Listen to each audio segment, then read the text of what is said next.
जळगाव जिल्ह्यातून एक धक्कादायक घटना समोर आली असून 15 वर्षांच्या मुलाचा गारबर्डी धरणात बुडून मृत्यू झाला। सामूहिक नमाज पठण केल्यानंतर मित्रांसोबत तो धरणावर फिरायला गेला होता, मात्र यावेळी त्याचा पाय घसरल्याने तो धरणात पडला। धरणात बुडून त्याचा मृत्यू झाला आहे। शेख तरबेज शेख रमजान मोमीन असं या मुलांचं नाव आहे। तो जळगाव जिल्ह्यातील सावदा गावचा रहिवासी होता। रमजान ईदच्या दिवशी ही घटना घडल्यानं परिसरात शोककळा पसरली असून ग्रामस्थ हळहळ व्यक्त करत आहेत।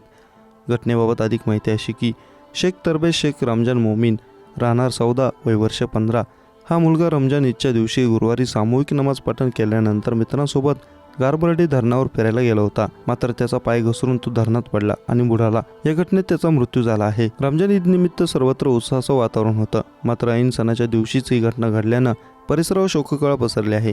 ग्रामस्थांकडून हळहळ व्यक्त होत आहे। तरबेजचा पाय घसरल्यानं तो धरणात पडला। धरणात बुडाल्यानं त्याचा मृत्यू झाला आहे।